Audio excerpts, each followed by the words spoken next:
Today we have Darren Saul, who's a serial podcaster, strategist, trainer, and keynote speaker who discovered the power of podcasting to grow his recruitment and photography business. This led to him to embrace podcasting as a core marketing tool, eventually building a consultancy business to help him achieve similar results. Darren now coaches individuals and businesses on using podcasts to build trust, grow brand awareness, and drive results. His approach focuses on a three-part podcast marketing system designed to simplify the process and reduce overwhelm.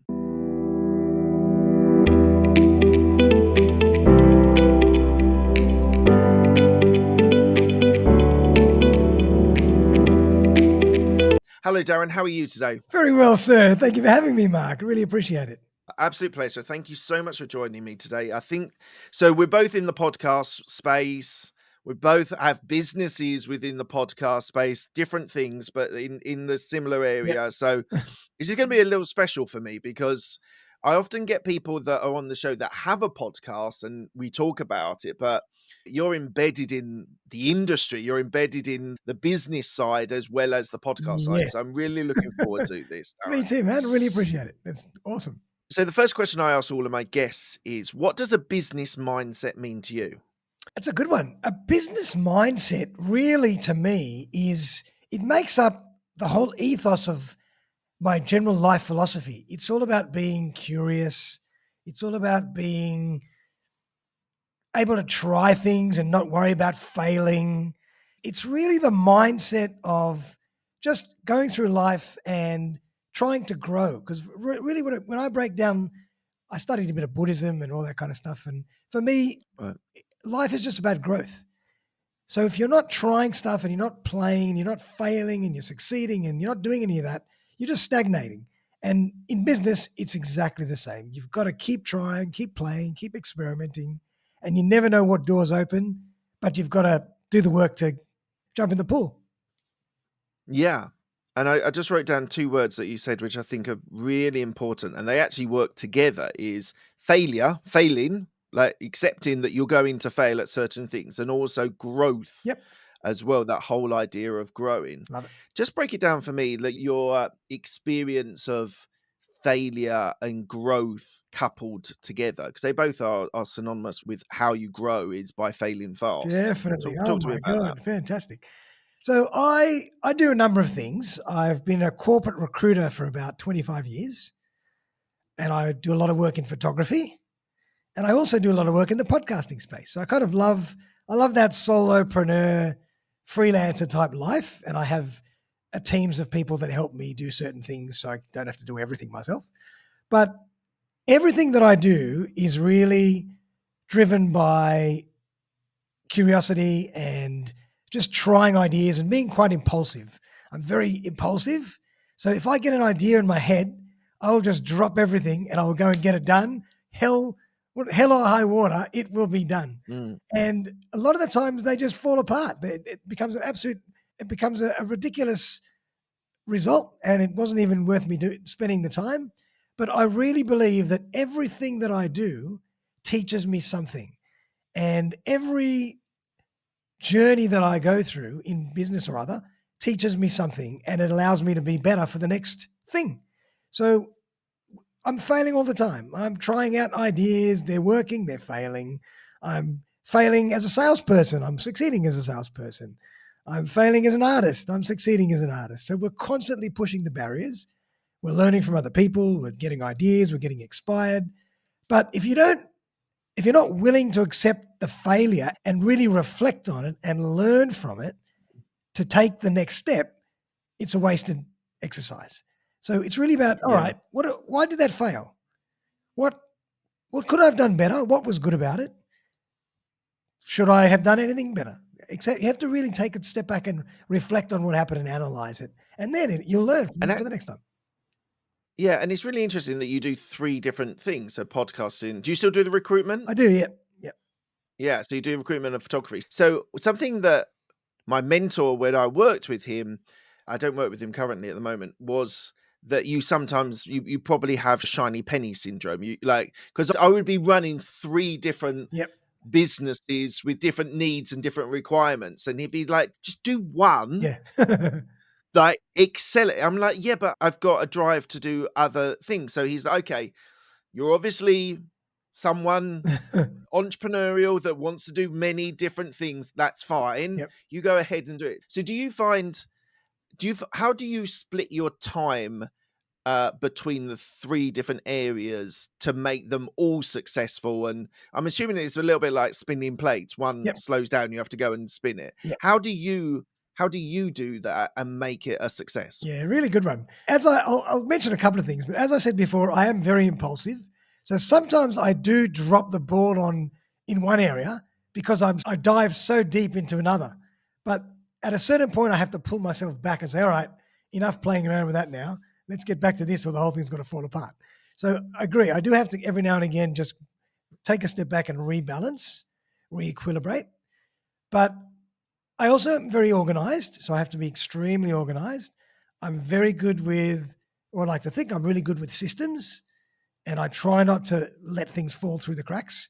Even if I'm doing the bare minimum, I'm setting up systems so the bare minimum is the status quo doesn't fall apart. Mm. And then the extras, okay, you can use a bit of bandwidth, a bit of an elastic band here and there to stretch on the other stuff. But the bare minimum has to be there always. So that comes down to the systems. And then I also don't worry too much that I'm doing that sometimes, because a lot of people also say to me the same thing. What are you doing? Too many things, etc., etc. Just a quick one. I just wanted to say thank you very much for joining me today and being with me on this show.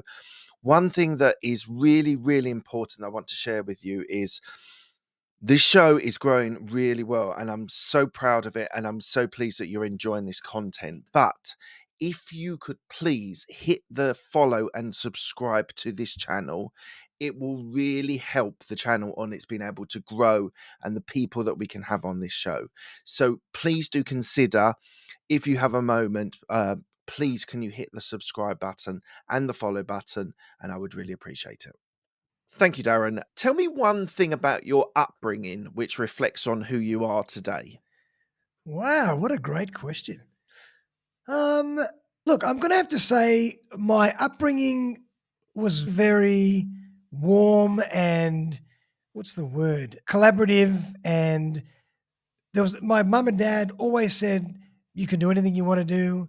Just go ahead and do it, try it. It was always very enthusiastic and trying to think of the right word in English. Supportive. That's the word I'm looking for. Supportive. It was Okay. always very supportive. So I never had a problem with confidence or trying to do things and failing and all that kind of stuff. So I'd say that had a lot to do with what I do now. And also as a kid, I grew up in a big family, lots of extended cousins, and I got to meet lots of interesting people, and everybody did different things. So I was always very exposed to music and art and business and all sorts of things. So I'm just drawing from everyone and everything that I was exposed to when I was a kid. Awesome. So it sounds like you had a pretty happy Yeah, I childhood. was a It very was happy childhood. supportive, Yes, absolutely, very supportive. wonderful. And where did you grow up, So I Darren? grew up in Sydney, Australia, and I'm still here now. Ah, Born and bred Aussie. So yeah, it's been great. wonderful. All right. So why did you get into podcasting? Tell me the story how you started your podcast journey. Yeah, great question. So at a certain point, probably about 6, 7 years ago, I realized that in the new world that we lived in, as a recruiter and as a photographer, because I started doing a bit of photography already back then, I realized that the traditional means of business development, of marketing, of um, getting new clients wasn't as working as well as it used to be. I used to be able to just pick up the phone, used to be able to do letter drops, used to be able to put ads on all over the place in print, and things were changing, and both in the recruitment space and in general. And I thought there's got to be a better way to start adapting and adopting new technologies in the modern world that we live in to start developing more of a brand. And someone actually mentioned Gary Vee to me. Right. And I started diving into Gary Vee's content and listening, and I love him still to this day. And one of the things Yeah. that he was absolutely passionate about was podcasting. He said, everyone has Mhm. got to have a podcast. You've got to be the mayor of your town. You've almost got to be a marketer first, or the magazine of your town or radio show of your town Mm. first, and whatever it is you do second. And I thought, wow, Yeah. that's profound. And so I thought, you know what? I'm going to just give it a go. Like I do, I just jumped in. So I jumped into, Yeah. and I put together 2 podcasts, one for my recruitment business, which I still run today, but it's not as high volume as my other podcast. And then the other podcast was built in with the photography brand, and I've wrapped up that whole brand all into one. And I call that my variety show. So I interview lots of different people about lots of different things. I don't want to stay talking about the same thing all the time. And so it's anywhere from health to business to mindset to finance to real estate to whatever, art, movies, book launches. And I've fallen in love so much with podcasting that I've turned that into a platform, a marketing platform for people where they want to come in and, number one, be interviewed by someone who's been doing it for a little while, so they have a good quality interview, they get good content, and they get good branding and good awareness. And so I'm turning that into a little ecosystem, a podcasting ecosystem.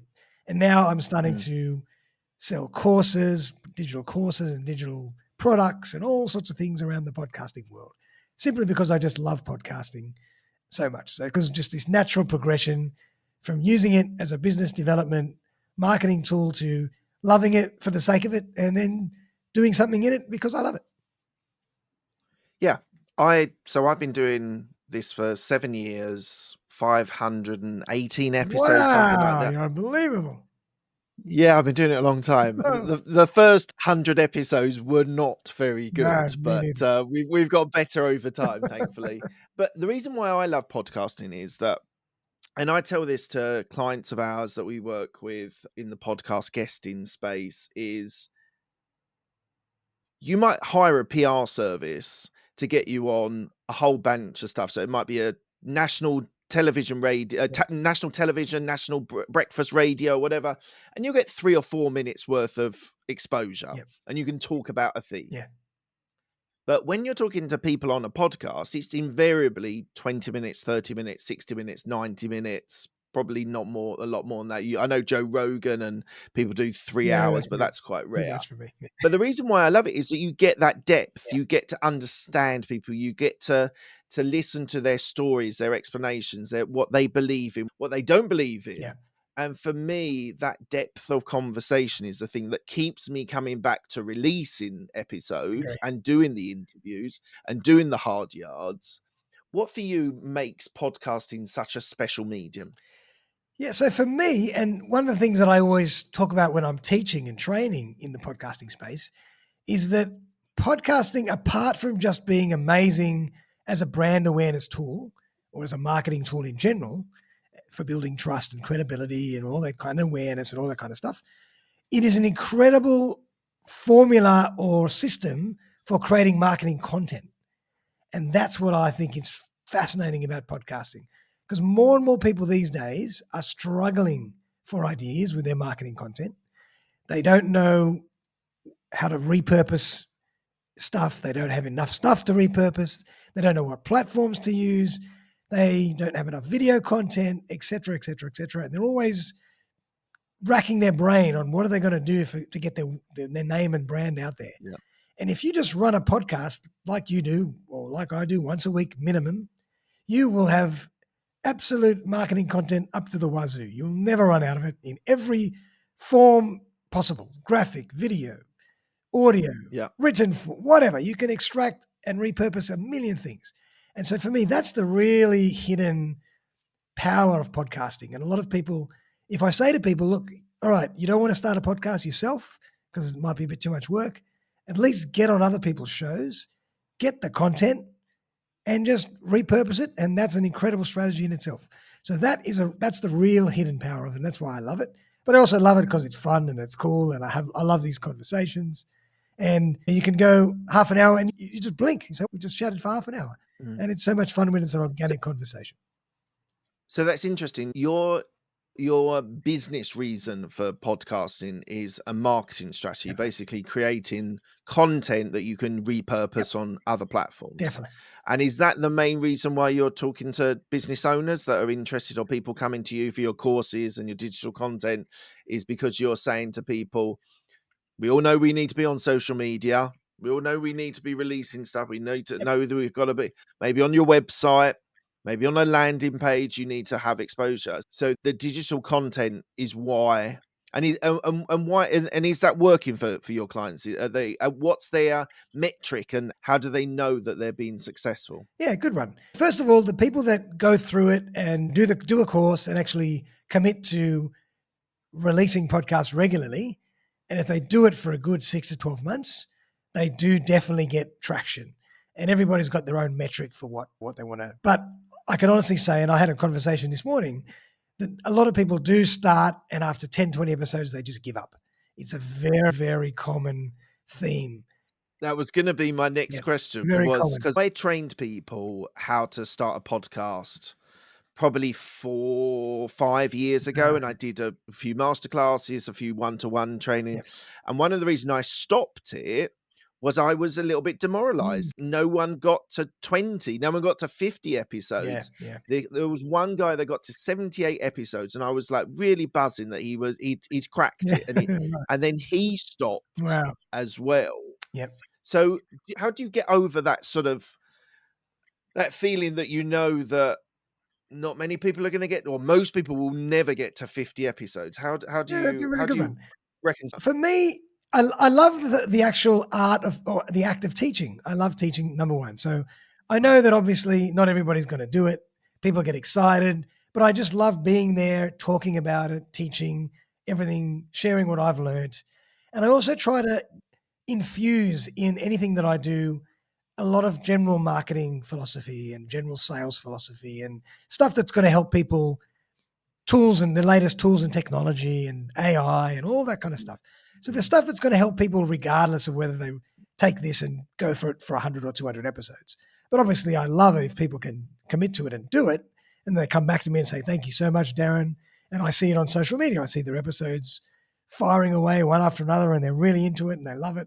I know that not everybody's going to do it, but I also caveat that with the fact that if they understand the marketing philosophy behind it and they don't want to start their own podcast, at least do what I'm doing right now, jump on someone else's podcast.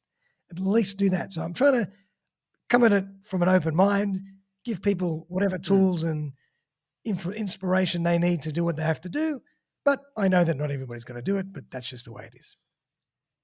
What's the biggest misconception that that clients have when they're working with you, when they're wanting to start a podcast?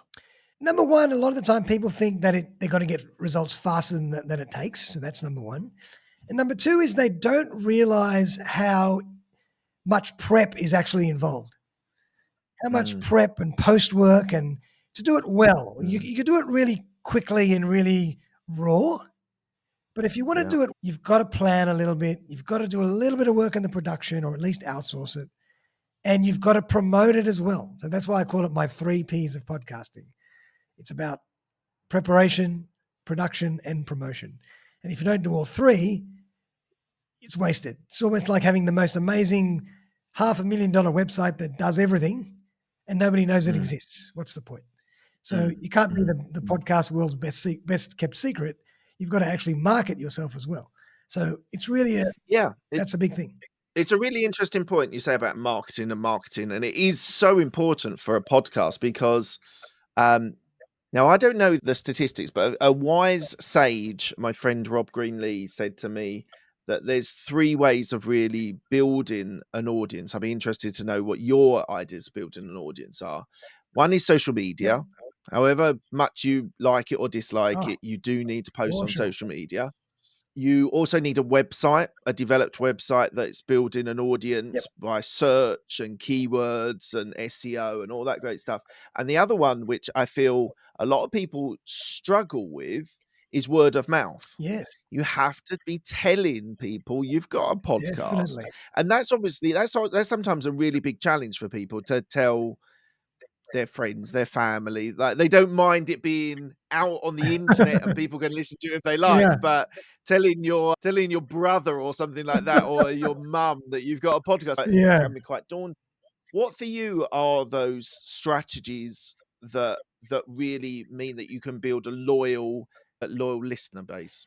Yeah, so I would say that you covered all the great ones, but I would also add joining a business networking group can be really powerful. Having a really strong newsletter campaign. And Yeah. I'm almost coming back to the world of newsletters and EDMs in a way because social media is really important. I still do a lot of work on social, but because social media is getting noisier and more saturated, Mm, mm, newsletters are almost coming back, but they've got to be done well. You can't just send some mm. thin article with no thought, with no Yeah. presentation, with nothing engaging in it, then people just delete it. But if you really put some effort into it and make it look nice and make it engaging and full of energy, and maybe have some fun graphics or colors or what, like you can actually get some good open rates and some good traction.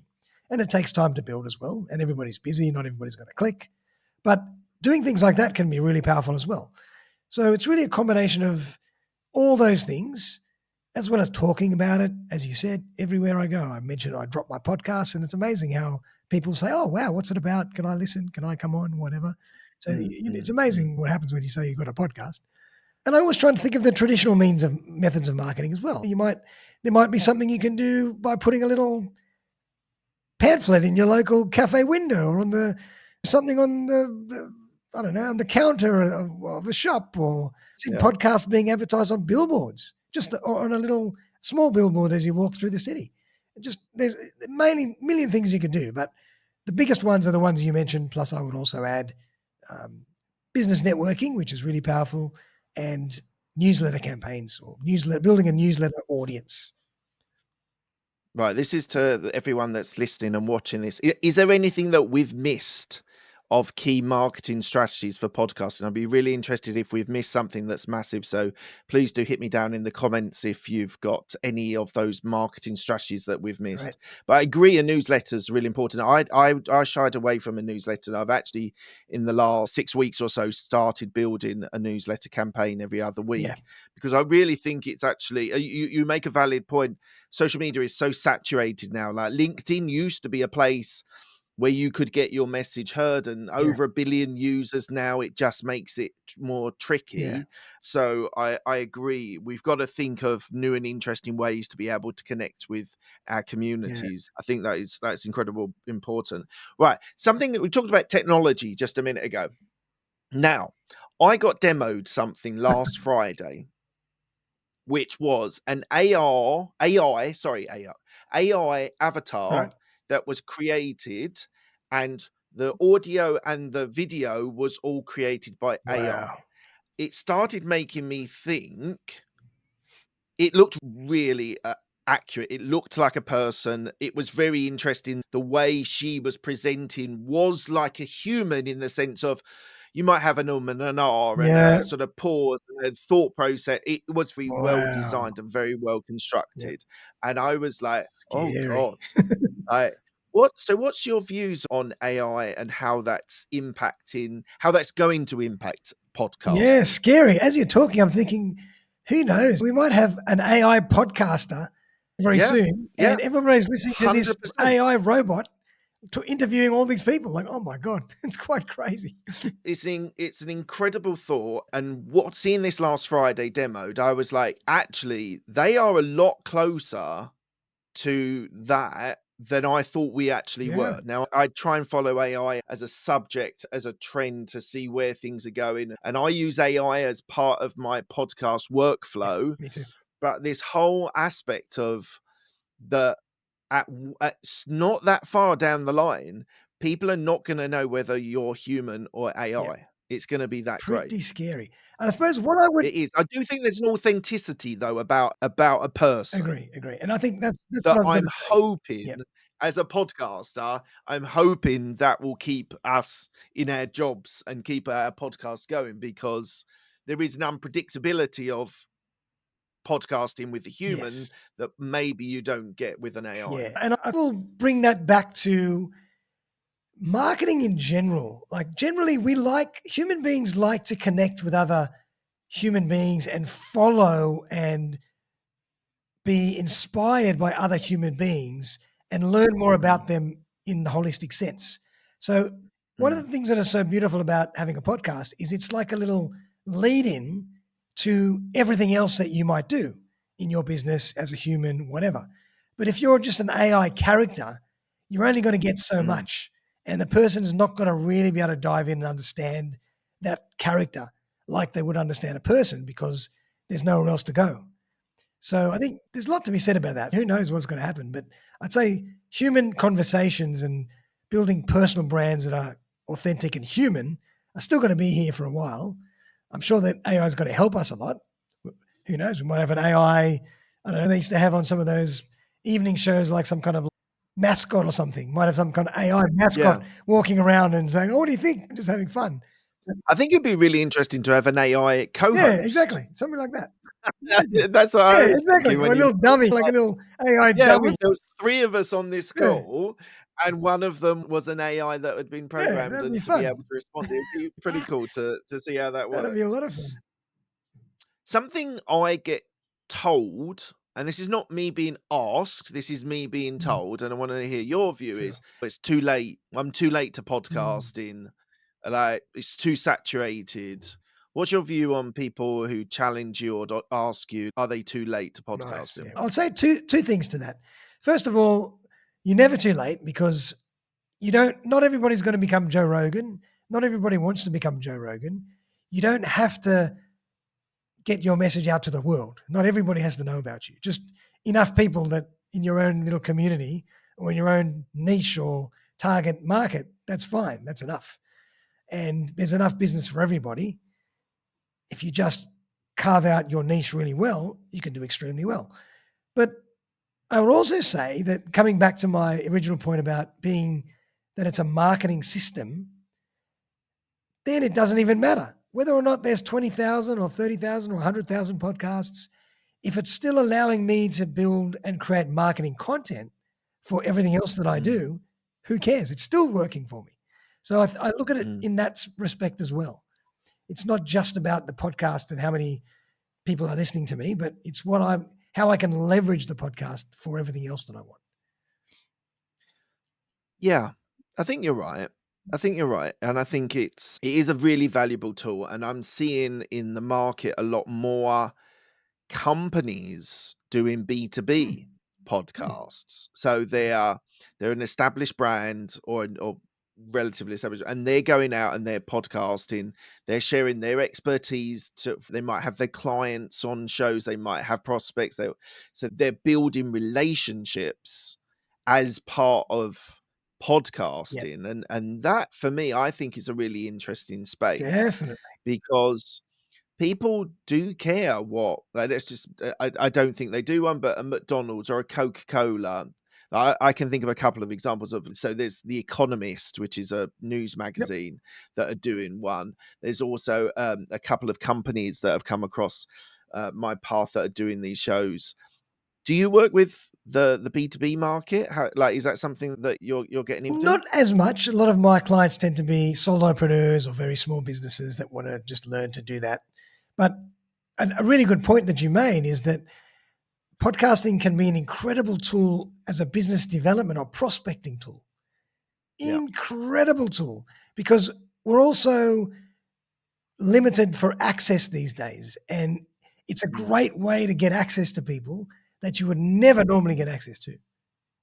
So Yeah. it's a very strong tool from that point of view. And a lot of people are jumping onto that and they're building a whole strategy off the back of just interviewing prospects. Yeah. So yeah, so there's a friend of mine who's a CEO coach, and he gets people, high level people, on shows, and he's thinking in the back of his head, is this someone that I can help? Yep. Which I think is a great way of using podcasting as a marketing Definitely. strategy. I also love the idea of companies building their presence online, sharing their details. And it's been interesting. You said a couple of times about the local. I listened to a podcast, the new media show, and they were saying they had a guy called Adam Curry on, and he said that he sees the future of podcasting to be much more local. And so your area, your local area, you do a podcast about events that are Yep. going on and that shops opening or shops closing Yeah. or things changing. I don't think of my show as a local show. Like, I'm based in the UK. I have a lot of US people on. Like, I've had people from Singapore and Taiwan Wow. and South Africa and France. So I always think my show is a very global Yeah. show. How does a podcaster balance to get the most out of their podcast journey, their podcast experience, when they're balancing the fact that do they look for a very local audience, or do they embrace the global like citizen ability to be able to reach anywhere in the Yeah. world? How do you, when you're talking to your clients, do you balance that, the local versus global? It all boils down to taking it right back to the beginning and thinking about the strategy. Why are you podcasting in the first place? Yes. If you are podcasting for a particular business reason and you need a particular niche of clients, and if you're trying to build awareness and trust in that client base, then you just go wherever those clients are, whether they're Yeah. local, whether they're global, it all depends on where the clients are. But if you're doing it like for me, I'm the opposite in a way, in that I'm building a marketing platform, podcasting ecosystem for anybody. So I'm happily can go global because I don't have any particular niche or local person that I'm trying to serve. I'm trying to serve anybody that's interested in podcasting. So it really depends on the preparation and the strategy of your show.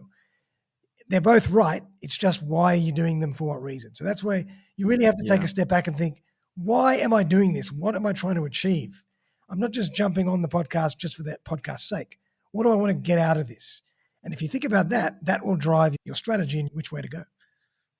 Yeah, and I think you're absolutely right. The knowing why you want to start a Mm. podcast, really important, and that can change over time. Yeah. Like, the reason why I started a podcast 7 years ago is very different to why I'm running it now. It's a completely different reason, and that does evolve and that does change over time. Yeah, I totally agree. One of the things that frustrated me when I was training people was, when can I monetize?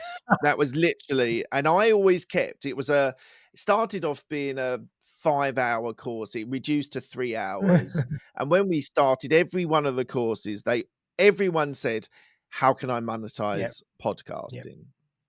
So firstly, are you experiencing the same thing? And what do you respond to people when they're asking those Yeah. questions? It's certainly becoming a much more common question and a much more common theme.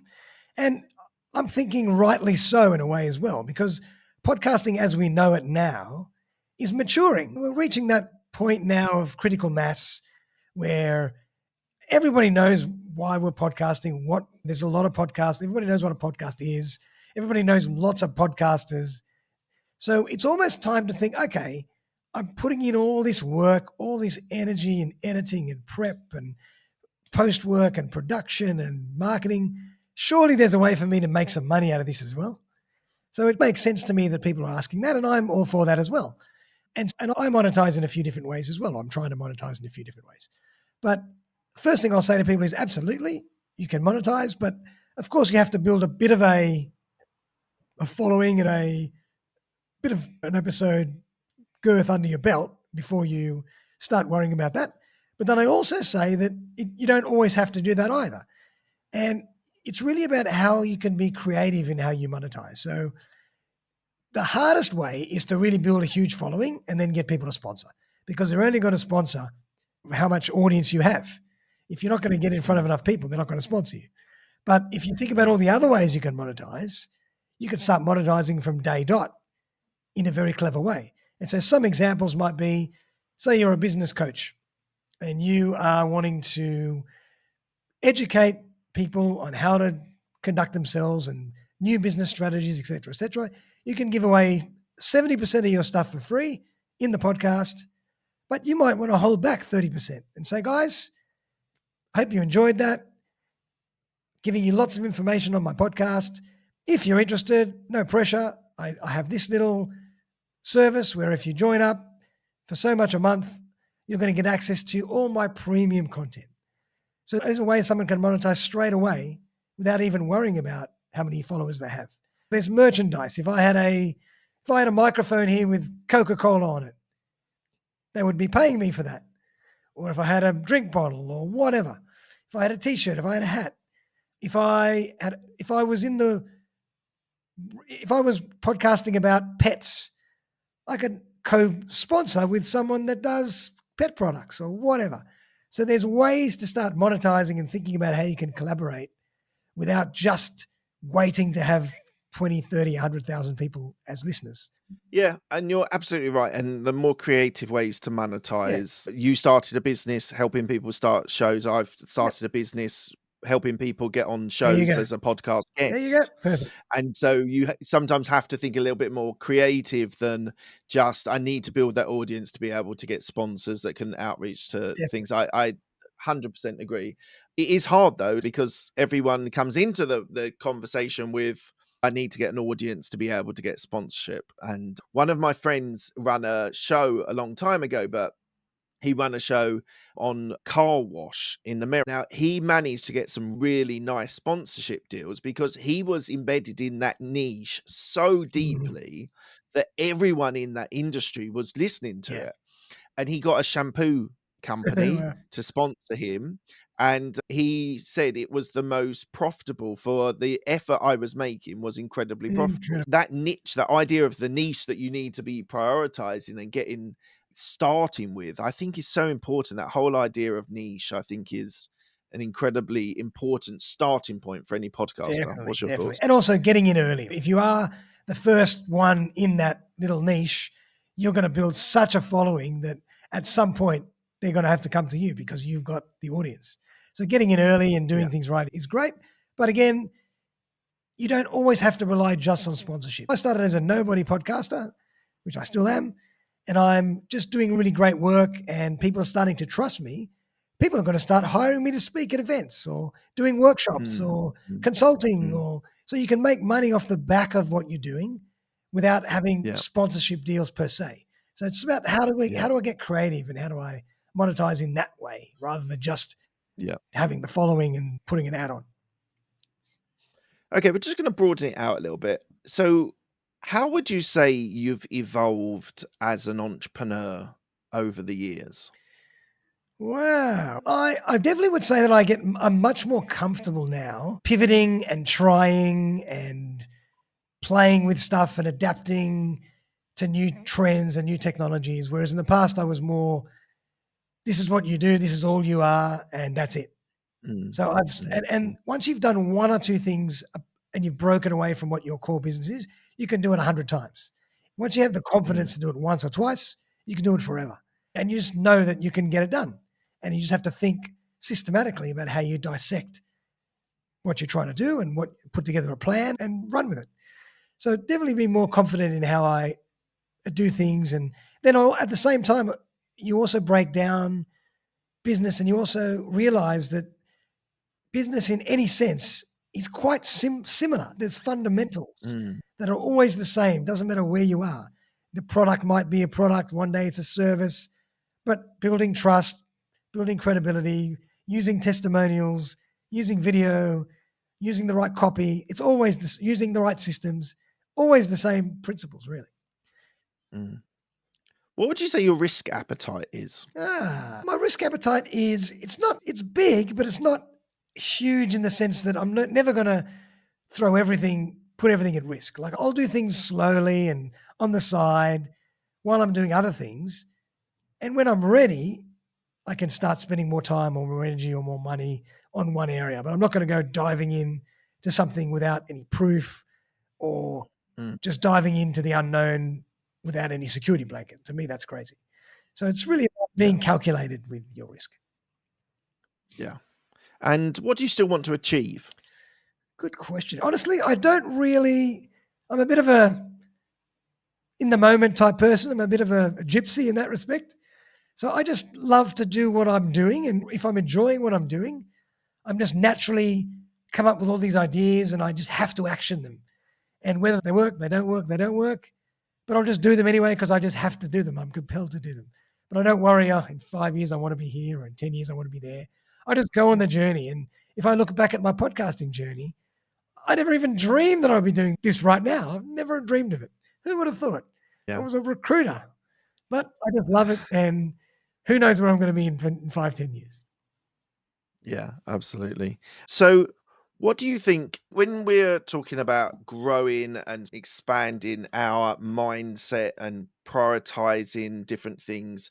You've said you're quite impulsive Mm, and you'll explore things and experiment with things. So, you're obviously open to suggestions on how to do yeah. things. What for you, do you have a coach? Do you have a mentor? Is there someone in your life that, because it sounds, and I might be wrong, it sounds like your businesses are very much centered around They are. you as the linchpin of them to be Yes, successful. definitely. They are. You agree. So what's your outside influence? Do you have a coach? Do you have a mentor? Do you have someone that you talk these things with? Yeah, I talk to my family. I talk to my mum a lot. She's like my business partner. She gives me some great ideas. I'm always bouncing ideas off her, off my brother and my family. But I don't have a coach per se, but I would say that I listen to a hell of a lot of books and podcasts. And I listen to people that I really respect and I'm on the same wavelength with. And I consider them my business coaches. So Right. I'm always reading, I'm always listening, I'm always learning, and I'm drawing from different things that I hear. And as well, as I mentioned, I'm belong to a business network. And one of the biggest opportunities that I've got from belonging to a business network is it's also just exposed me to different people and how they do different things. So I'm learning, I'm Mm, constantly learning and observing what people are doing. And then I'm just working out how I can apply them in my way. But in terms of fantastic. accountability, like coaches are great for accountability and helping you think through things. And I'm pretty good at making myself accountable. Sometimes I'm too crazy because I just drop things and just go full steam ahead. But it's really just the inspiration that I get from other things and other people and books and audio books. And I'm really just learning and just then I'm quite self-driven in that respect. By no means am Amazing. I a master at this. Look, we're coming to the end of the interview. I ask the same 6 questions to all of my guests. So quick fire questions. They don't need a quick fire answer. First question is, what's the best decision that you've made? Whoa, best decision I made. That's a great one. Whew. If I go back and look back at my journey, I would say probably starting to explore photography, which was my school time passion, and then turn it into a business because that kind of sparked the rest of all this journey by that one step Mm, in a way. So that was probably one of my pivoting moments, really. amazing. What's the best piece of advice you've been given? The best piece of advice would probably just be again, and I listen to a lot of people, is don't be afraid to fail. Just do it, and Mm, who cares? Don't worry so much. mm. Everybody's so worried about how people are perceiving them, how they're going to be judged, all this kind of thing. To me, that's crazy. Just do it. Who cares about everybody else as long as you're happy? Someone said to me, and I've heard this from someone like a Gary Hmm. V, like, No one cares. cares. No one cares about No, you. Do your what own you world. want. Do what you're passionate about. Do what you love doing. Yep. It's great if it can be monetized, but just do it because no one really obviously your friends and your family and people like that, but don't worry about like posting on social media. I was talking to a lady, a friend of mine, and she wanted to post on social media and she went through this whole thing like people are going to judge me, people are going to think that I what am I posting about, why am I posting Yeah. that? And she's been working with a coach and basically wonderfully he's empowered her to start posting things Beautiful. like sometimes it's a little bit not personal but things about her life, Yeah. sometimes it's about things in her business and things that are going on around her, and that's very freeing, that whole concept of no one really cares. Just get on with it. Just Get do on it. with it. You're like, at the end of the day, you're one of how many hundreds of thousands of posts that minute or that hour. Yeah, And how many of yeah, your audience is actually going to even see that you wrote that at that time? So what are you worried about? It's just almost like non-existent. If I say to someone, "Oh, did you yeah. see that post from yesterday?" They go, "Oh, really? What did you do?" They wouldn't even What did know. it say? Wouldn't even know what I did. Next question. Who's the person that's helped you most in your career? I would say my mum. I have to give my mum chops for that. She's been my rock, and always bouncing ideas off. And she's like my business partner, and always gives me good ideas and gives me support. What did she do in her So career? she did a lot of sales and admin and typing and reception and all sorts of office stuff. But she's just always been, and being a mum and a housewife, but she's just always been incredibly supportive and she's also studied accounting, so she's very clever with the numbers, better than me. Right. Good.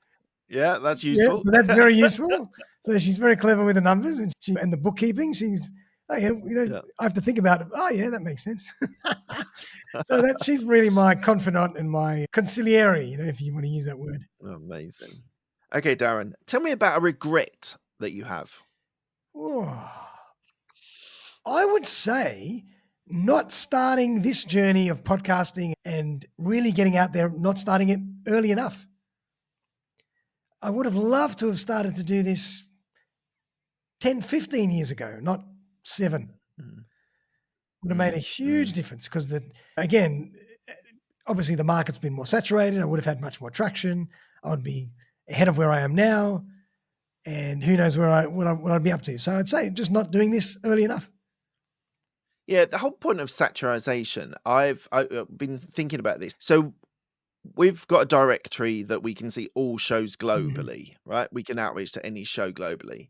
Now, there are 4 million shows registered. Wow. There were only 230,000 shows that released an episode in the last 30 days. Wow, I've heard something similar to that. That just goes to show. So there's a perception that it's very Yeah, saturated, but actually, when you think how many different subjects, niches, areas that you can podcast very on, true. actually, this point of it's just, I think the perception is that now podcasts have come a little bit more into the mainstream. So you've got your Joe Rogans that's now on social media all the time. You've got your Tim Ferrisses, you've got your Diary of a CEOs, which are hitting mainstream audiences. So it's not necessarily the audiences are reducing; they may be growing. I actually think there's a problem that the 1%ers, your people, your Joe Rogans, your Tim Ferrisses, your Diary of a CEO, all those people are taking up millions and millions of downloads. The rest of us live in a completely different world where it's thousands, tens of thousands, hundreds of thousands that we're fighting. Yeah. So I do think there is this whole idea is a little bit of a misconception that I like that. That's a actually really it's good point. saturated Really good point. When you really study the metrics, it puts it into perspective. Next question. What are you most proud of? What am I most proud of? I would just say my ability to recreate and do things that are a little different and not be too worried about going on the journey and just going for it. I'm most proud about that muscle that I have to be able to just do that. Wonderful. What's your why? Why do you do what you do? Everything I do because I enjoy it. If I didn't enjoy it, number one, I wouldn't do it. I spend ridiculous amounts of work during the day. I'm working 16 hours a day, whatever, but I love it. I'm at my desk most of the time from the morning till night. I'm doing a million different things. I'm teaching photography. I'm teaching podcasting. I'm doing all sorts of other stuff, recruiting. But if I didn't love what I was doing, I wouldn't do it. So why is just get up every morning and enjoy the journey. Of course, not every part of the journey is going to be amazing. And that's where outsourcing and delegation can come in. So if you really hate something, try and outsource it. Don't do it. Or find a tool. These days with AI, there's all sorts of tools that you can use to help you.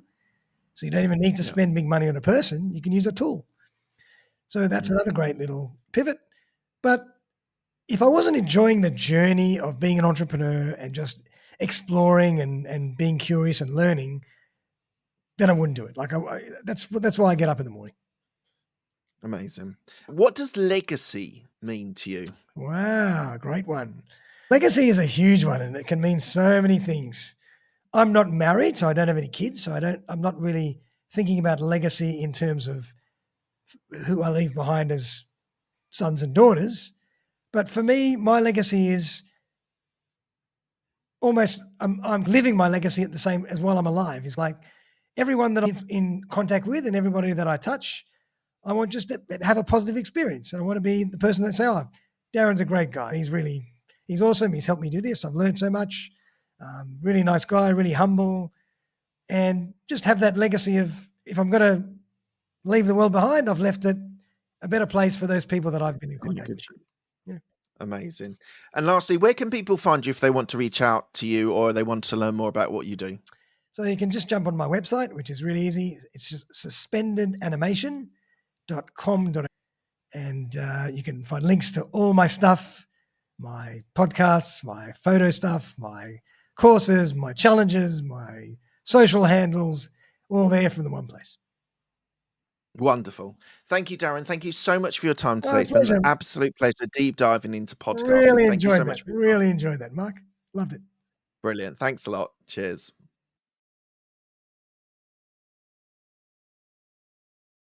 I really hope you've enjoyed that content. It's a really fascinating interview that I've done there. So please do, if you are enjoying this content, please do give it a like.